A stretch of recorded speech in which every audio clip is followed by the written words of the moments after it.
Aaron Withe. He is the CEO of the Freedom Foundation. He joins us now. Aaron, you say organizations like the National Education Association are just focused on pushing new radical policies instead of, frankly, the needs of the students. What makes you say that? Make your case.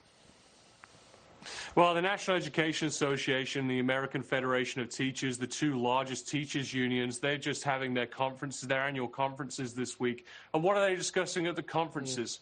Critical race theory, sex ed, masking our kids. The shopping list of liberal ideas that is coming out of the left really is coming from these teachers unions. That's their priority. Their agenda is to be political organizations, not to go and educate our kids. And that's why you see these people not trusting our public schools anymore, is because these unions have gone out and politicized it. The American Federation of Teachers just released a poll saying that 9 out of 10 teachers think that their schools are too political today. And they also polled and said that 40% of teachers are thinking about leaving the profession. Yeah, it's interesting, isn't it? Because in Florida, the bill there, it dealt with what kids can be taught, young kids, K through 4th grade. And it was called the Parental Education Rights Bill. In other words, allowing parents to have more say over what their children are taught. And that created a huge outcry. I know they called it the Don't Say Gay bill, but the bottom line was it was the point that parents wanted to take more control, and the pushback was significant.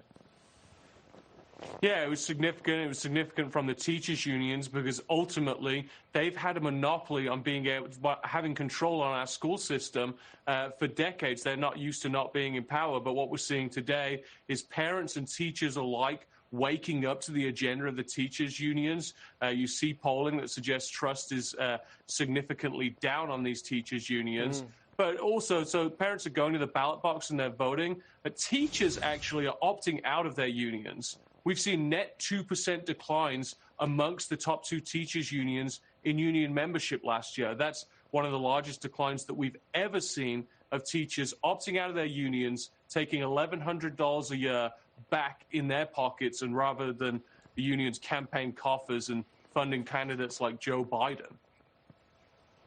You know, it's interesting, Aaron, but not only is confidence in public schools down, but we're also seeing on the other side the rise of homeschooling. Is that a trend that you think will continue if the situation continues on as it does in the public schools? Yeah, I think it absolutely will. Public trust is down in public schools, and that's because they're failing ultimately. If you're a capitalist and you want the ability to be able to take your kids and put them in a system that's going to eventually enable them to go and have a quality education, whether it be private schools, if you can afford them, charter schools, homeschooling. We're seeing a big uptick in these learning pods as well. These are all situations that allow parents to take control of their kids' education, not send them into failing public schools, which I absolutely think is a good thing. I do too. All right, Aaron Withe, we're out of time, but Aaron, thank you so much for sharing your thoughts with us today. We do appreciate it.